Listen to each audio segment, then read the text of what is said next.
Ladies and gentlemen, welcome to the Solution 30 conference call. I now hand over to Gianbeppi Fortis, Chief Executive Officer. Sir, please go ahead. Hello, good morning everybody. Thank you for being here. Gianbeppi Fortis speaking. Amaury Boileau speaking. Good. Okay, so let's start. I hope everybody hears well. First slide is slide number 3, it's just the recap of what we are. So today we have more than 7,000 people working for us. That includes a little bit less than 5,000 full-time employees and an additional 3,000 subcontractors. We carry out about 30,000 interventions per day, and about 1/3 of our business is outside France, which is our main country. You've seen the results of the first half. Revenues were already published in July. What we released yesterday evening is the full financials. As you have seen, the EBITDA has improved by 0.2 of a point compared to the first half of last year, which is a pretty good result given the kind of growth we had in the first half. We have also managed to optimize our cash utilization, and therefore there is also a positive impact on the cash position at the end of the first half, which is also good for us because it puts us in a good position to continue to finance our growth. I'm now on slide 6, where you see where the growth is coming from. The first segment, the orange one, that has grown by 81%, is related to France, and that is the IT and telecom B2B2C segment. This segment includes fiber, which has been a very hot topic in France in the first half, and will continue in the second half and the years to come. The second segment, the pink one, is IT and telecom B2B2B. That has grown by 52%, also very good growth rate. And then the third one, that's energy, is the green part. That includes the smart meter deployments. That has grown by 38%. And then we have point of sale equipment, +6%. And then the other two small segments, which is security and IoT, that have grown by 25% and 68%, respectively. I will not spend more time on this because these numbers are already known. I go to the next slide, which is slide number 7, where we have put some details concerning the number of houses connected to fiber in France. It's a recent number because it has been very recently published by the local authority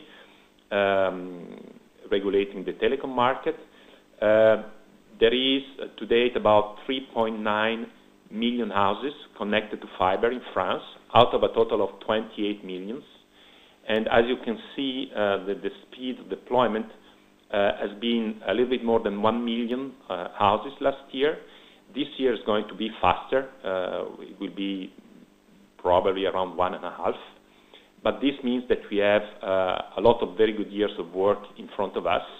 Remember also that it's not only deployment, we also do maintenance. It's already included in the contract. So the maintenance part related to this activity is growing. The more we deploy new clients, the more maintenance activities we have. Slide number 8. This is to say that we have a strong position in this market because it's our historical business. We have strong ties with telecommunications operators in France. It's really with them that we started our company back in 2003. And this is confirmed by the 2 new contracts that had been signed a couple of weeks ago and that we communicated about. They have been signed with one of the major French operators. One of them is related to deployment of fiber in south of France. So basically, we have signed a contract that is worth about 50 million that is going to be produced over a period of about 3 years, beginning next year.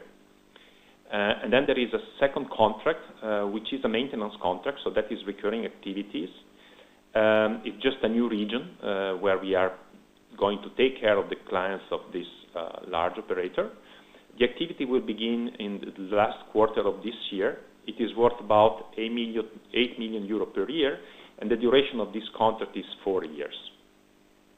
And then on top of that, we also have acquired a majority stake in CPCP, that was one of the last independent providers of Orange in France. We took a minority stake in this company about 1 year ago with the possibility to increase our participation following an earn-out mechanism. And now, after 1 year, we have decided that was time to consolidate fully CPCP, which we did. So the company is consolidated 1st of August. The run rate of the company is about 50 million euro. And now, in slide number 9, we have good perspectives also for the rest of this year and the coming years. The main drivers are there and are going to be there for a while. In the IT and telecom sectors, we have a clear trend toward outsourcing. So our clients all across Europe have a tendency to externalize their activities, and they are looking for strong partners. And there is not many. We have a strong competitive advantage compared to our competition because we are the largest one, and therefore we have a large network of technicians. So our network is much more dense than the ones of the competitors, and therefore we are more efficient. We go to the clients faster and therefore cheaper. We also have a good position now with the smart meters deployment, about 26% market share with the local French electricity utility. So we gained some market share. And we have a little bit more than 7% market share with the local gas utility that has decided to diversify their subcontractor base more than the electricity utility. A little word concerning SmartFix, our platform that has Uber-like functionalities and that we use to make it easier to relate to clients that have problems with the utilization of their digital equipment. The strategy that we have adopted consists in proposing this platform to our large accounts, telecom operators, but also others, utilities, retailers, and it's working well. It's working efficiently. We have now Bouygues Telecom using it for fiber in France, and we are deploying the full solution for Orange that is going to be used by about 10,000 technicians in France. And then we have contracts signed with a French utility, Direct Energie. B-Media is a retailer. And we have several pilots also ongoing with other retailers and also other clients in the pipe. We have Telenet in Benelux that has decided to take it, and we are working to implement it also there. Contribution to group revenues are still marginal because we are at the beginning. It's small. Slide number 10, you have the relative size of the different geographies as a percentage of our international business. That is at the bottom of the slide. And at the top, you have the growth rate of each of the geographies. The bottom one is Germany, that has grown by 88% and has become the second geography of the group. Pretty fast growth, mainly related to the implementation of the contract that we have signed last year. So that is going on pretty well. We are basically just deploying our processes and our methodology. We now work with the three main telecommunication operators of the country, and we are densifying our network of technicians. Our objective there is to reach the critical size as fast as possible. It's going to take some time. It's going to be most likely end of next year, where we will have a good presence in Germany, but it's going the right direction. Second geography, Benelux, it grew by 28%. This does not include the Telenet activity that we have begun integrating 1st of July, so they will show up in the numbers in the second half, and therefore in the second half, Benelux will become the second geography of the group, with Germany getting the third position. Then we have a little decrease of activities in Spain. I think I mentioned that already. We had some cleanup to do in Spain. It's a small subsidiary, so it represents only 7% of the international part of our revenues. There were some activities that were not profitable, so we decided to cut them. And we will be back to growth in the second half of this year. So no worries concerning Spain. The growth will be there in the second half of this year, and we will also communicate some news in the second half of this year.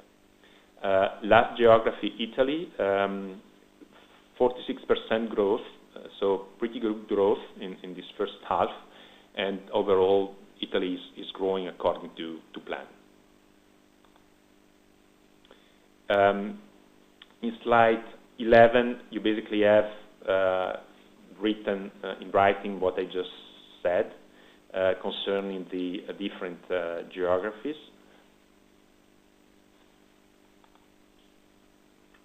And now we are in the most interesting part, the numbers. And then I hand it over to Amaury. Okay, thank you, Gianbeppi. So on the graph, slide 13, you have an explanation about the way, about the 51% growth we had in sales over the first semester. On the left-hand side, you will see that the organic growth amounts to 70% of this growth over the H1 2018.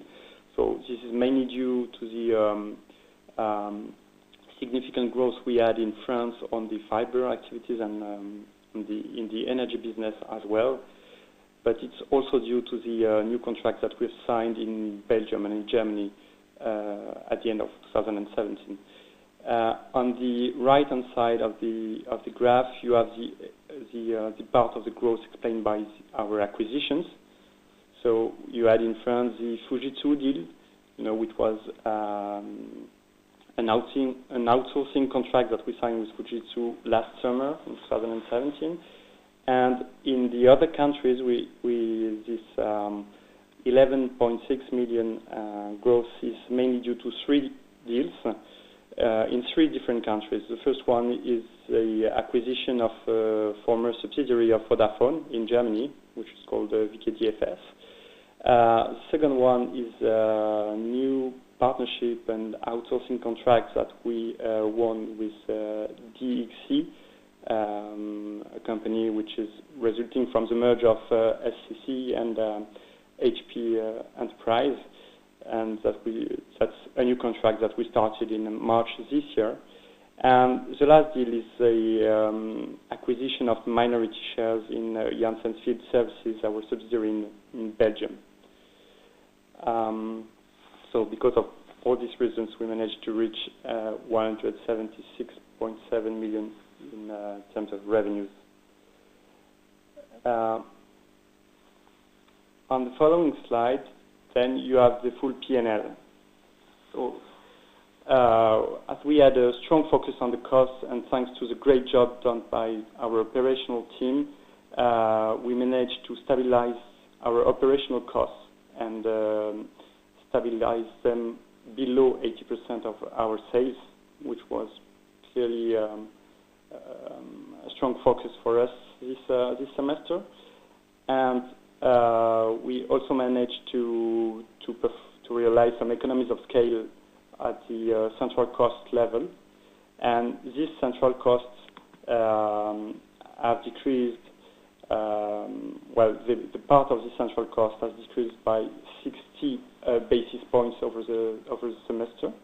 So they now amount up to 10.8% of the sales against 11.4% in June 2017.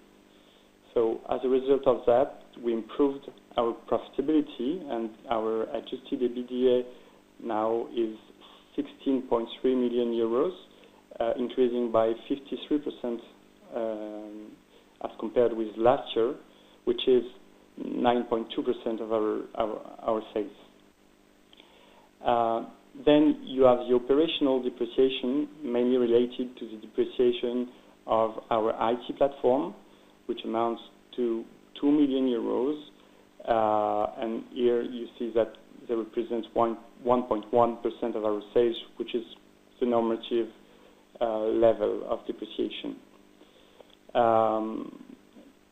Then you have the adjusted EBIT, which increased faster than the sales by 56% and stands at 14.3 million in June. On slide 15,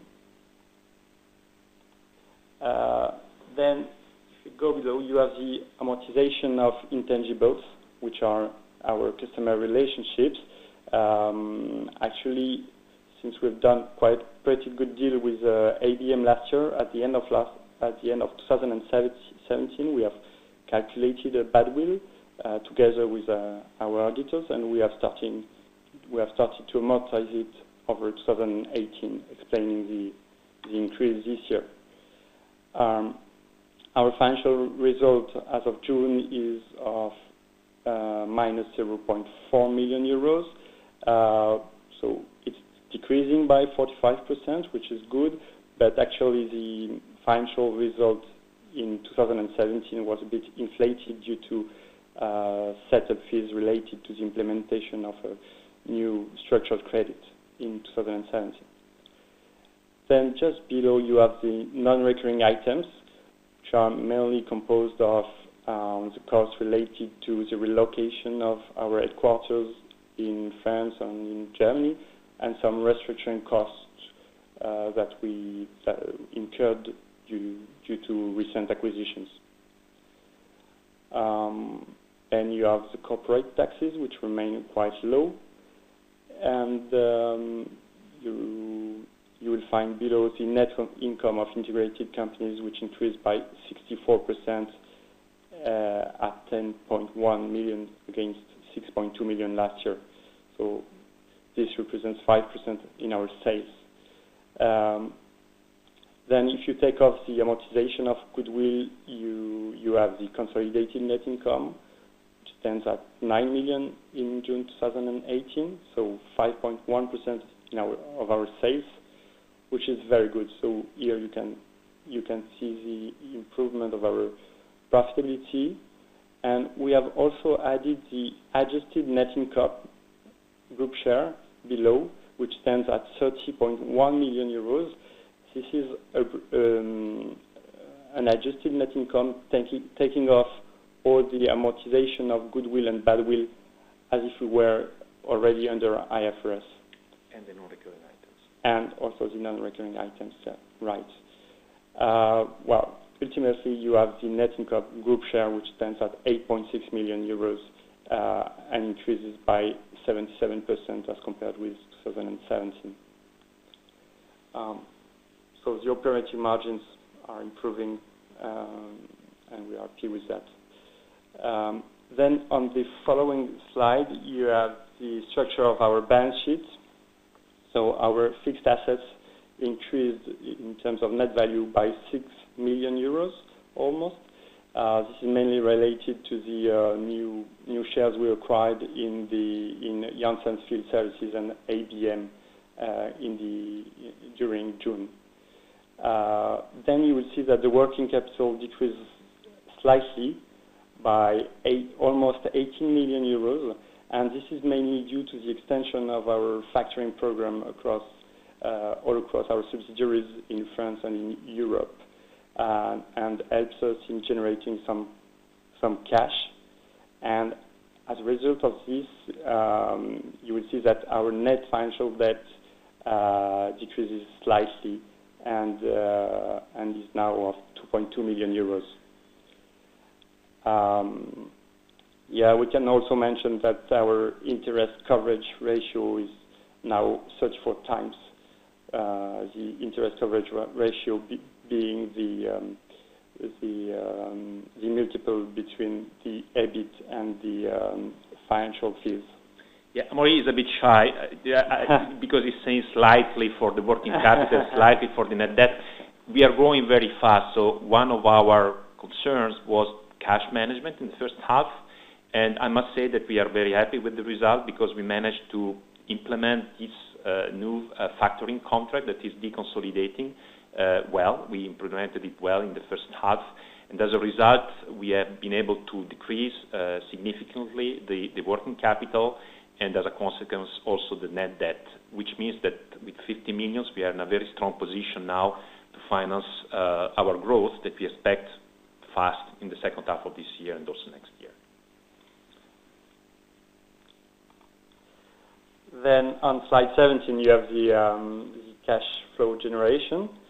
So we moved from a cash position of 28 million euros at the beginning of the year and reached 52.6 million cash position in the end of June. So this is explained by first the cash flow coming from operations, so 13.8 million euros. This is more or less the cash that we generate, and which is more or less equal to our EBIT. Then you have the changes in working capital, so that is the impact of what we were talking about, you know, the extension of our factoring program, which helps us to generate, to improve our working capital significantly. And then we had some investments, so mainly due to the acquisition of minority shares of Janssens and ABM for 80% of the amount, and the remaining amount being new developments in our IT platform. Regarding the two last bars in light blue and red, here you have the variation, evolution of our credits. So over the period, the increase was of 5 million euros, since we have been able to pay back some of our debts, and especially the short-term debt.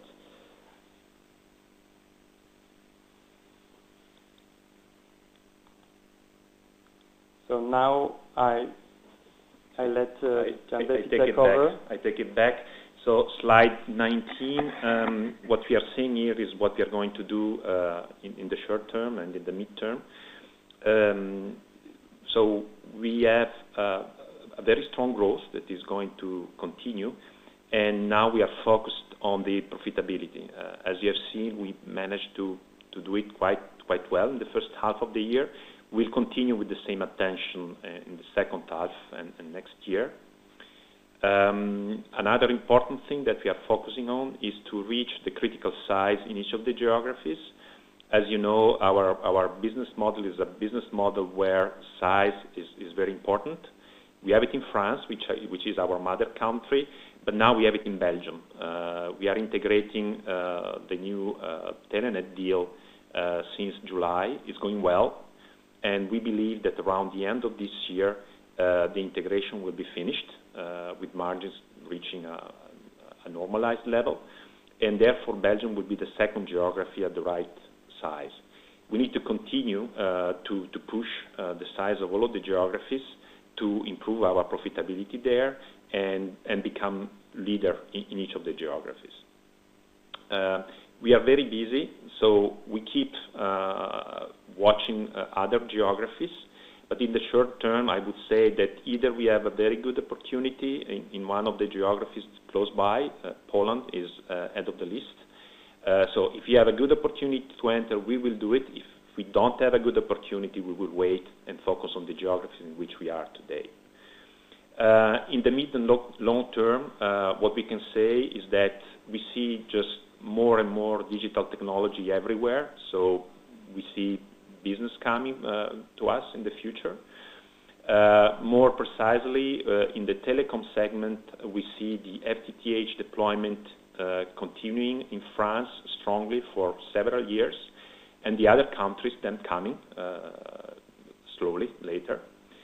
5G, our clients have begun talking about it. There is some options for frequencies going on in Europe, so that's also something we are preparing for. Concerning the energy sector, we also expect interesting things there. Today, we are strongly positioned in France with smart meters. Smart meters will come also in the other European countries, but we see that there is much more to do in this segment. We have begun deploying some charging stations for electrical vehicles, and we also want to be more active in this segment. So we are working to find other activities on which we can work for the utilities in France and in other countries. The other important thing is the trend towards outsourcing. We see clearly that all of our clients, telecom operators, but also utilities, also large software and hardware integrators, IT integrators, really want to push our activities out and outsource them, and therefore it's an interesting trend that we can benefit from in the coming years. And then in the midterm, definitely there will be other geographies that will be added to the ones that we currently have. We have put here a slide where you will see the names of the people that are the management of the company. So that includes the 4 people that are in the executive board, but then also other managers in the central organization and also in the countries, and it's really thanks to them that we managed to have our growth and at the same time improve our profitability. And you must have seen in the press release that there is a new stock option plan that we have put in place. Actually, it was put in place in 2016, and it's just gone much faster than expected. And therefore, in this year, we have the possibility to exercise about 1.8 million options, each one giving right to 1 share. So this can be exercised immediately. And then there is an additional 470,000 shares that can be exercised most likely in the coming year.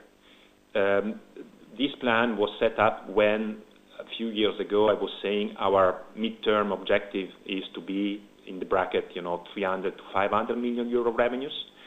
So that was the objective that was given by the supervisory board to the management, and we also put another threshold, which was back then to be able to double at least the market cap of the company.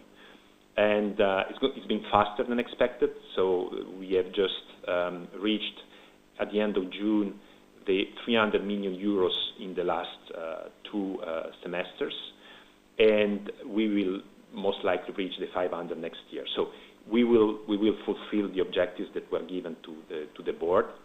There is also this plan includes about 15 people in the company. Almost all of them are in the slide, and there is not another plan on the table at the moment. But remember what I told you already, or at least several of you, include in your model little dilution of 1% to 2%, because we need to have these kind of plans in place for the management of the company. It's a service business. We need to have a churn rate of the technicians in the field, but the central organization must be stable, strong, and work hard. And then, of course, when we will talk about a next plan, we will talk about our next midterm objective that now has become to reach 1 billion revenues for our group. And we believe that we have what it needs to reach this objective, being we are in the right geographies with the right potential, we have the tools that are needed. So the strategy is right, the tools are right, processes are right, just a matter of time to push all of the geographies to reach a size similar to France today, which will take us to €1 billion revenues. So that's our midterm objective. I'm done with the presentation, and I think I will leave the floor to Q&As.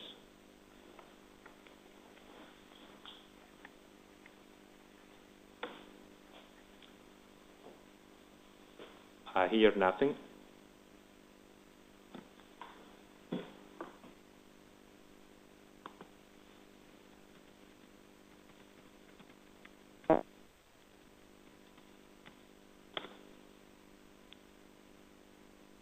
Hello? Yes, ladies and gentlemen, if you wish to ask a question, please press 0 and 1 on your telephone keypad.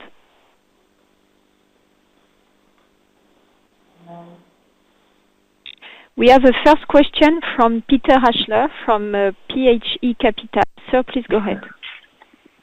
Hi, Gianbeppe, C Capital, thank you. Hi, Gianbeppe and everybody. Thanks for letting me ask you some questions. First of all, about your receivables strategy or the working capital strategy, could you tell us about which receivables are you going to sell, and is there a DSO target, or to what amount of working capital are you expecting to sell the receivables? Second question would be, of course, about Spain.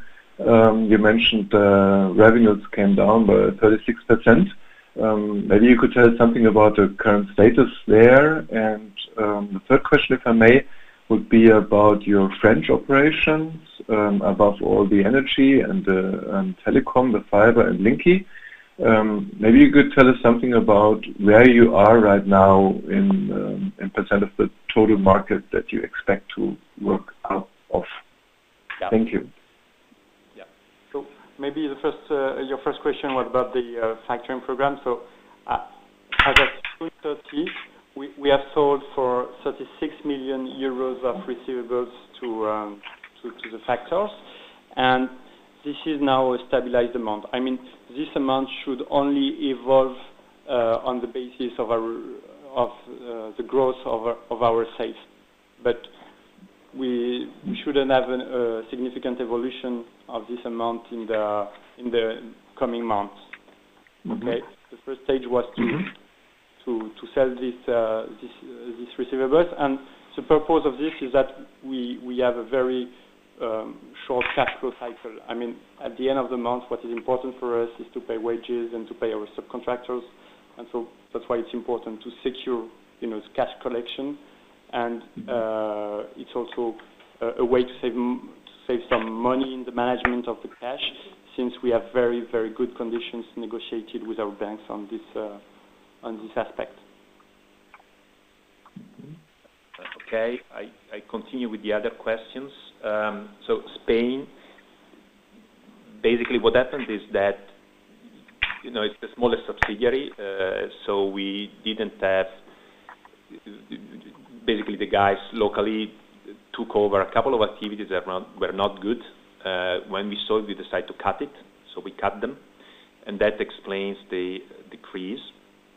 I don't know if you remember, but I explained in the past that Spain is quite advanced in terms of deployment of fiber and smart meters, because the country decided to push that investment when the crisis was there, and since prices were very low, we didn't got in, and we preferred to wait. Now the economy is going well, but of course we are not in, because other local companies, got in when times were tough. But now we have, a good financial situation, so we want to go back again, and that will be done through some little acquisitions. So basically what we are planning for the second half is to be back and gain some contracts with the major telecom operators for fiber deployment. and that will be through some small acquisitions, because that's actually going to be the fastest and easier way to get back. So expect a growth in Spain in the second half, with a starter that will be some small acquisition. Concerning France, I mentioned quickly the status of the fiber deployment. So in France, 3.9 million houses have the fiber, are connected to the fiber. There is about 11 or 12 million that are eligible, meaning the fiber is just in front of the house. So the operators are now pushing hard to get into the house. And remember that in France there is 28 million houses. I don't know how many of them will be connected to fiber, but given that it's only 3.9 million today, and the speed of deployment is about 1 million, 1.5 million per year, we have in front of us many years of work for the deployment. And we are also doing maintenance already of this activity. So the maintenance part will grow with the growth of the installed base. Last point is Linky. I said that we have 26% market share in France. There is 13 million Linky meters that are deployed out of a total of 35. So about 1/3 of the deployment is done. There is still 2/3 to do, so still a lot to do. And we have begun talking about maintenance activities with the French utility, and also we are investigating other opportunities to broaden our activities in the energy sector. It's a good sector for us because saving energy is becoming more and more important for all of the European countries. So we believe that our offer can be very interesting for the utilities, and we are working on that. Okay. Thanks a lot. Thanks for answering the question. The next question comes from Charles-Louis Planade from Midcap Partners. Sir, please go ahead. Hi, everyone. Just one question for me. Can we go back on slide 17 and the investments? Can we have the breakdown of the investments between operating capex, acquisitions, and earnouts? Yes, actually, we have invested 8 million euros in Janssen Field Services. Then something like 2 million euros in ABM, and the remaining part is the investment in our IT platform.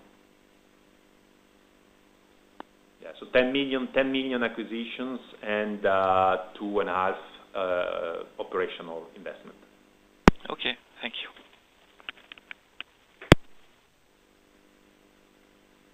We don't have any further questions. Ladies and gentlemen, I would like to remind you that if you wish to ask a question, please press 0 and 1 on your telephone keypad.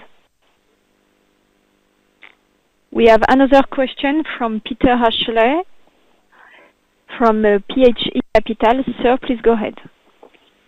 Hi again, it's me. I wonder how the development of smart meters would be in other countries. Maybe you could give us here some information.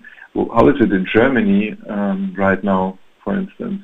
Well, yeah, Peter, you're German. So Germany, actually, Germany is, I would say, the slowest country in Europe for both smart meters and fiber. I really don't see it happening fast.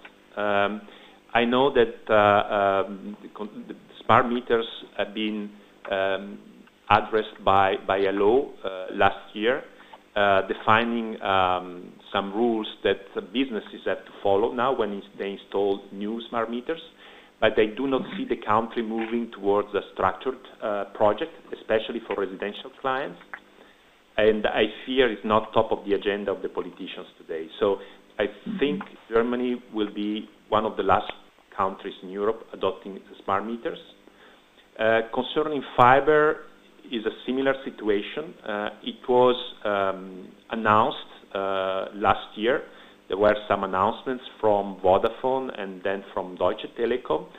and then nothing. And then in the newspaper came the refugees, and my impression is that again this activity came out of the top of the agenda of the politicians. But it's more advanced than smart meters. We are waiting for a tender offer that Deutsche Telekom should publish at the end of this year. I think it will be one of the first ones in the country.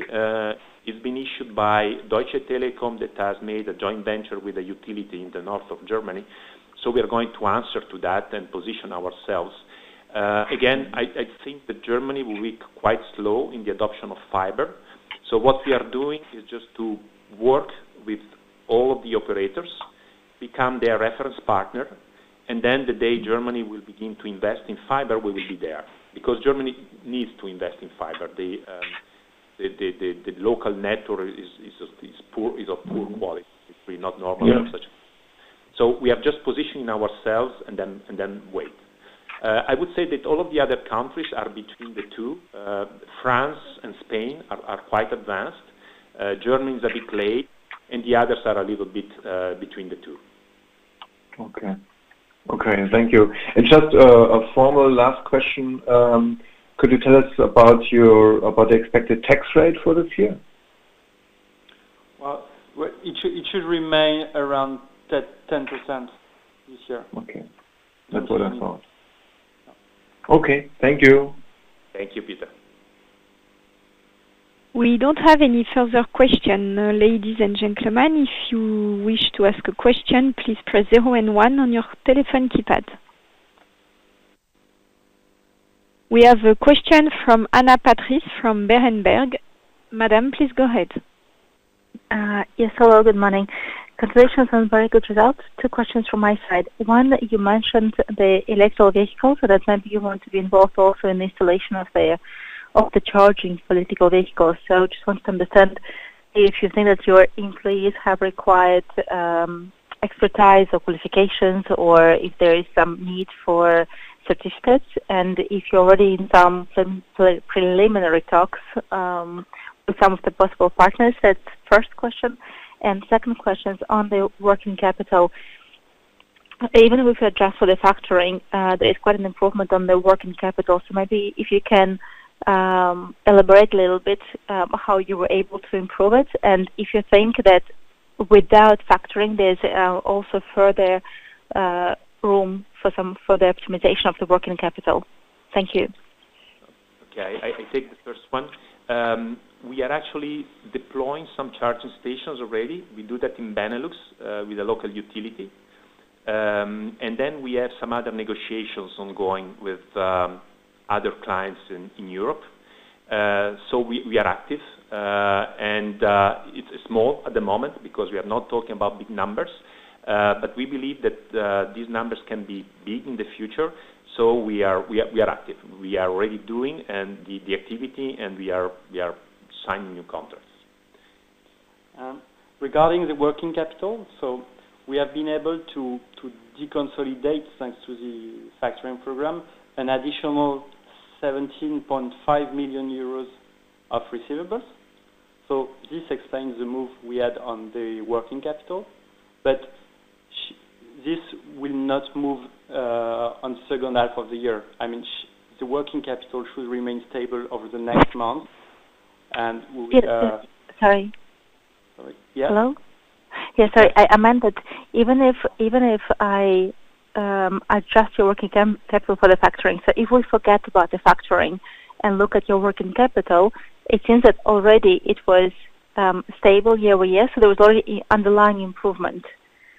So was there some optimization apart from factoring on the receivable collection, or there were some longer payment terms, or how you were able underlying working capital to improve? So without factoring.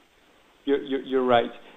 We had some improvements in our financial processes, so that to be able to deliver our invoices more quickly, and so this helped to improve and to keep under control our working capital. And we also received some cash in the framework of the DXC deal in order to do some restructuring of activities. And so this helped us not to improve or to stabilize our working capital over the period, even though we had a 51% increase in sales. But if you remember the last publication, working capital at the end of 2017 grew less than the revenues. So we managed to keep our growth of working capital lower than the growth of the revenues, because we work on it and we optimize it. And then in June we have this special quote-unquote thing, which is this new deconsolidating program that was implemented. But we work constantly on optimizing our working capital, of course. Okay, thank you. And maybe just follow up on the EV charging station. So you already work on the Benelux, and there, do you see that the clients ask for special certificates for your people? Yeah, you're right. Yeah, that was part of your question. Yeah, you need certain certifications, but nothing really complicated. I would say easier than what you need to do a Linky project. So something we can do easily. Yeah. So the same engineer can work on energy and on on different segments within your activities. Yeah, maybe not all of them, but yeah, a good part of them. Yeah. Okay, thank you. We don't have any further questions.